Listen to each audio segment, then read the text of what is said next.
जी, अस्सलाम वालेकुम क्लास। जी बेटा, we are to start next chapter and this is psycho linguistics and schools of linguistics. तो psycho linguistics क्या है? This is page number 34 on your book, और अभी हम इसको देखते हैं। Psycho linguistics is the study of the psychological and neurobiological factors that enable humans to acquire, use, comprehend and produce language. Psycho linguistics में हम वो साइकोलॉजिकल क्या है, वर्किंग हमारे ब्रेन की, और न्यूरो बायोलॉजिकल फैक्टर्स होते हैं कि हमारा दिमाग किस तरह काम करता है, किस तरह ये ऑर्डर देता है, किस तरह दूसरों को हम सुनते हैं और फिर अपनी लैंग्वेज की प्लानिंग करते हैं और फिर हम बोलते हैं। यानी तीनों चीज़ें इसमें आ जाएंगी, लैंग्वेज को सुनना, उसकी प्लानिंग करना या समझना, और फिर बोलना। तो ये इस चीज़ के बारे में है कि जो इंसान है वो किस तरह लैंग्वेज को एक्वायर करते हैं, यानी सीखते हैं, उसे इस्तेमाल करते हैं, समझते हैं और बोलते हैं। It deals with planning, production, perception and comprehension of speech. इसमें हम प्लानिंग यानी कि हमने जो बोलना है, जो हम पहले हम सोचते हैं, फिर प्रोडक्शन है उसको बोलते कैसे हैं, परसेप्शन है कि दूसरा बोल रहा है तो हम समझते कैसे हैं, और कॉम्प्रीहेंशन यानी कि ये स्पीच की सारी जो अंडरस्टैंडिंग होती है साइको लिंग्विस्टिक्स इसके साथ डील करती है। The aim of modern linguistics is to arrive at understanding of the way in which our minds work, कि हमारे जो दिमाग हैं वो किस तरह काम करते हैं। ये मॉडर्न लिंग्विस्टिक्स का एक चीफ इंटरेस्ट है।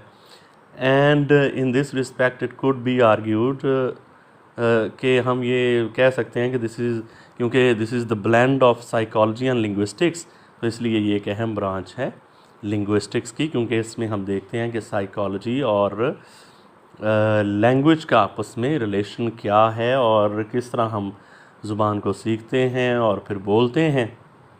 दूसरे पैराग्राफ पे आएँ। Psycholinguistics is a recent branch of linguistics developed in the 60s, यानी कि 1960s में से डेवलप किया, ख़ास तौर पे नॉम चॉम्स्की की जो इसमें कंट्रीब्यूशन है। तो आगे पढ़ेंगे हम। It studies relationship of psychological and linguistic behaviour, कि हम जो बोलते हैं और जो हम सोच रहे होते हैं उनका जो आपस में रिलेशन है उसको हम स्टडी करते हैं। It uses linguistic concepts to describe psychological processes connected with the acquisition and use of language, कि लैंग्वेज को हम सीखते कैसे हैं और फिर इस्तेमाल कैसे करते हैं।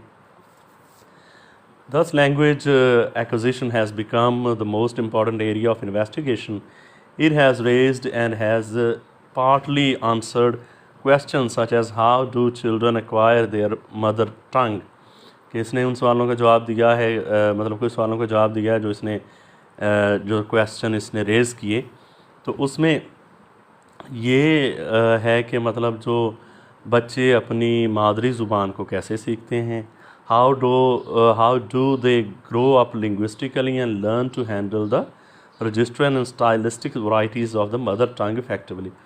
देखें, यानी कि हर घर में हम फ़र्ज़ करें इंग्लिश बोल रहे हैं या पंजाबी बोल रहे हैं, तो हर किसी का अपना एक स्टाइल होता है, अपना अल्फाज का चुनाव होता है, अपना लहजा होता है, उसको हम कहते हैं उसकी रजिस्ट्रल और स्टाइलिस्टिक्स वराइटीज़, कि उसको वो कैसे सीख जाता है, कि जो घर में बोली जा रही होती है बोली उसको ही वो सीखता है।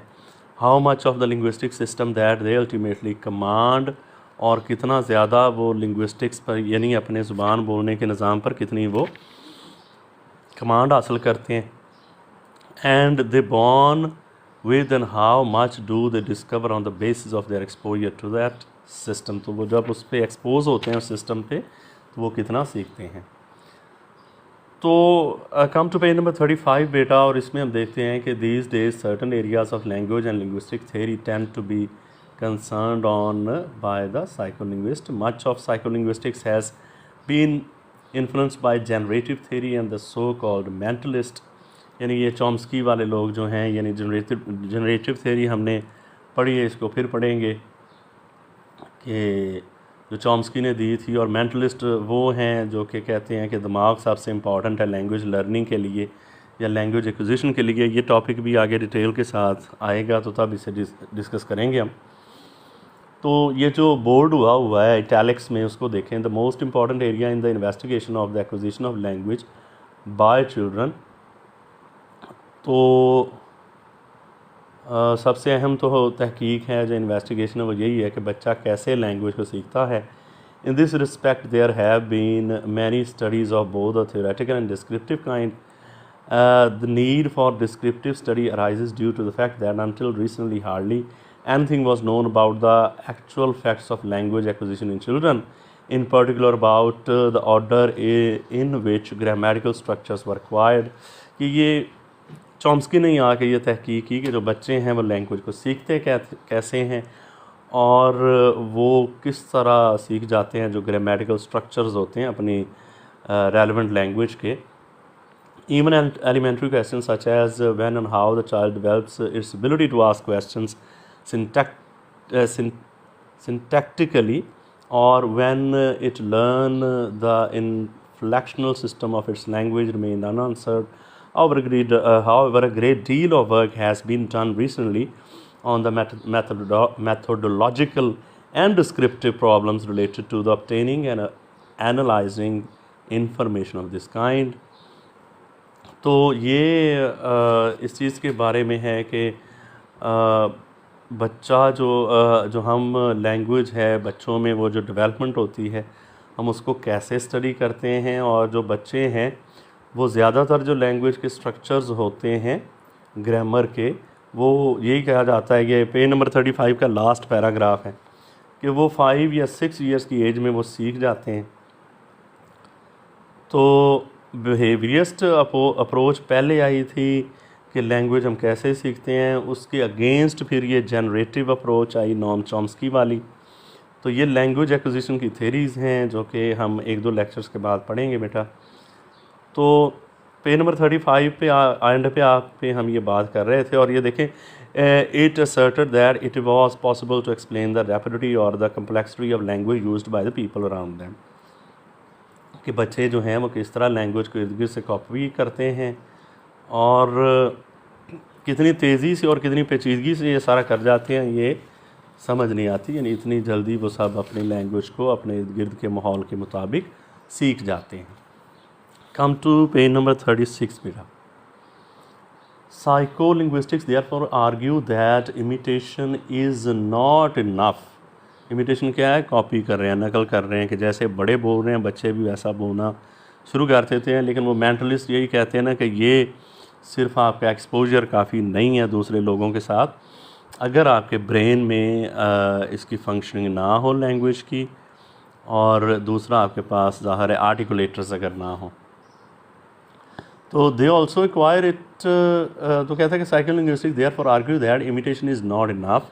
It is not merely by mechanical repetition that children acquire language, they also acquire it by natural exposure. Both nature and nurture influence the acquisition in the language. Nature क्या है कि नेचर ने हमें जो कुछ दिया है कि हमारे पास एबिलिटी है दिमागी तौर पर, जिस्मानी तौर पर, कि वी कैन स्पीक।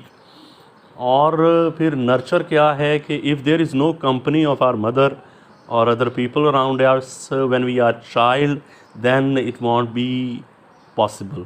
कि अगर हमारी माँ ही हमें बोली ना सिखाए बचपन में, तो फिर हम ज़ुबान को नहीं सीख सकते। तो नेचर और नर्चर, यानी नेचर ये है कि नेचुरली हमें फिट होना चाहिए कि जो हमारे आर्टिकुलेटर्स हैं ये होंठों से लेके और बाकी नीचे गले तक जितने आर्टिकुलेटर्स हैं they should need to be in working order. और दूसरा ये कि नर्चर है परवरिश, यानी कि देखभाल बच्चे की लैंग्वेज के हवाले से भी अच्छी की गई हो, कि उसे लैंग्वेज सिखाई गई हो, तो तभी ये लैंग्वेज बंदा सीख पाता है। नेचर एंड नर्चर ये दोनों लफ्ज़ आप याद रखें इस हवाले से। Children learn first not items but systems. Every normal child comes to develop this abstract knowledge of his mother tongue when of a foreign language or some extent for himself, and the generative approach argues that such a process is only explicable if one postulates that certain features of the competence are present in the brain of the child right from the beginning।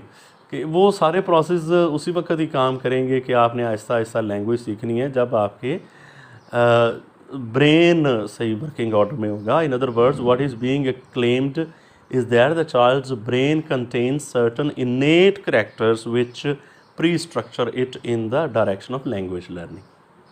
innate होता है कुदरती, पैदाइशी, कि जो बच्चे का जहन है उसके अंदर कुदरती तौर पर ऐसी क्वालिटीज़ होती हैं जो कि पहले से ही लैंग्वेज को स्ट्रक्चर करना शुरू कर देती हैं लैंग्वेज लर्निंग के हवाले से. यानी कि आपने देखा होगा इसकी स्टेजेस होती हैं लैंग्वेज लर्निंग के. पहले बच्चा क्विंग करता है, बैबलिंग करता है, फिर 1 वर्ड स्टेज आती है कि एक लफ्ज़ बोलना शुरू करता है, फिर 2 वर्ड स्टेज आती है और फिर आहिस्ता आहिस्ता वो अपने स्ट्रक्चर्स बनाना शुरू कर देता है.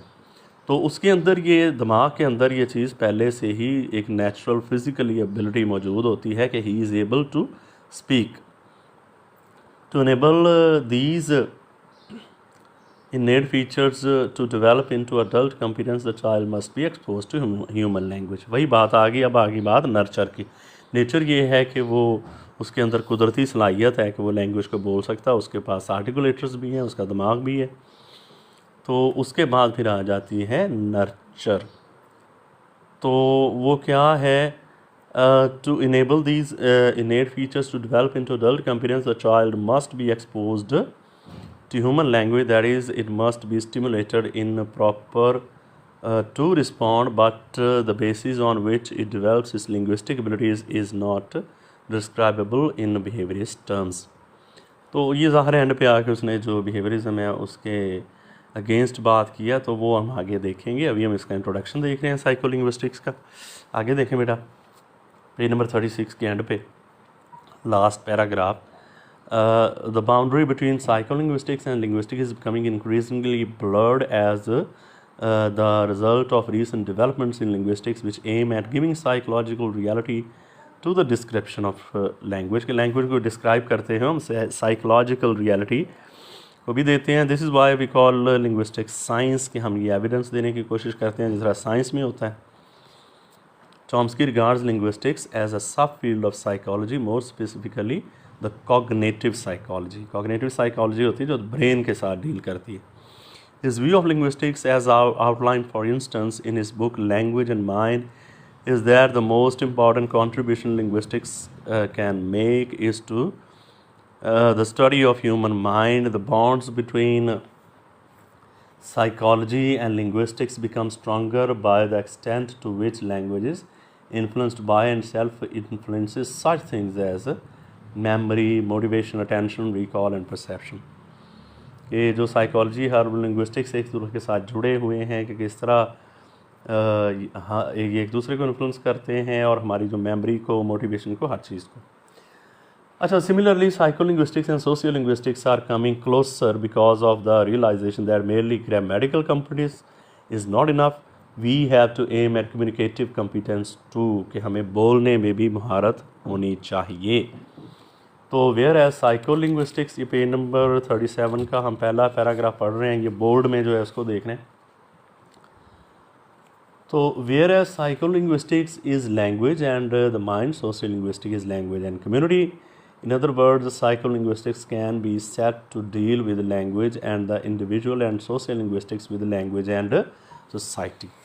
अच्छा, इधर एक केस स्टडी है, थोड़ी सी उसको हम देख लेते हैं, वो क्या है. तो ये देखें कि ये एक मतलब केस है कि I once had a patient who suffered from right hemisphere stroke and fell to the ground unable to walk because of the paralyzed left leg. तो उसके राइट हेमिस्फीयर, जो दिमाग का जो दाएं वाला हिस्सा है, उसमें कोई प्रॉब्लम हो गई. तो वो पेशेंट जो थी वो ज़मीन पे गिर गई और वो चल ना सकी. उसकी जो लेफ़्ट लेग थी वो उसमें फालज हो गया, यानी पैरालाइज्ड हो गई. She lay on the floor for 2 days, not because no one came to her aid, यानी वो 2 दिन उधर पड़ी रही फर्श पर. ये ऐसा नहीं कि उसकी मदद करने नहीं आया, but because she kept breathily reassuring her husband that she was fine, क्योंकि अपने खामद को बार बार कह रही थी कि मैं बिल्कुल ठीक हूँ, that there was nothing wrong with her leg. Only on the 3rd day did he bring her in for treatment, के तीसरे दिन उसका खामद उससे ले आया ट्रीटमेंट के लिए कि ये उधर फर्श पे ही पड़ी है, वहाँ से उठ ही नहीं रही. When I asked her why she could not move her left leg and held it up for her to see, she said indifferently that it was someone else's leg. कि उसका अपने लेग के साथ कनेक्शन दिमाग का टूट चुका था, इसलिए उसे नहीं पता चल रहा था कि ये लेग उसकी है या किसी और के। तो इसी तरह जिस तरह ये हमारी बॉडी को कंट्रोल करता है ब्रेन, चाहे वो कोई भी बॉडी पार्ट है, इसी तरह लैंग्वेज भी है। तो ये आगे क्वेश्चन यही है, where is the ability to use language located, कि जहन में किस जगह पे वो लोकेटेड है, वो जगह जो लैंग्वेज को डील करती है। The obvious answer is in the brain. However, it cannot be just anywhere in the brain. For example, it can't be where damage was done to the right hemisphere of the patient brain. ज़ाहिर है फिर ये right hemisphere में तो नहीं है, जिस तरह ये केस अभी हमने पढ़ा था इस पेशेंट का। तो वो कहता है of the patient's brain in Alice Flaherty's case, page number 38 पे आ जाएं description. The woman could no longer recognize her own leg but she could still talk about it. The ability to talk was unimpaired, यानी कि उसकी बोलने की जो ताकत है उस पर कोई असर नहीं पड़ा था। And hands clearly located somewhere else in her brain. तो ज़ाहिर वो दाएं तरफ तो नहीं था, यानी राइट साइड पे तो नहीं था जहाँ पे उसे डैमेज हुआ था, वो एरिया डैमेज हुआ था जिसकी वजह से वो उसकी एक टांग नहीं मूव कर रही थी। तो ज़ाहिर है जो लैंग्वेज वाला एरिया है वो कहीं और है, वो आगे हम देखते हैं।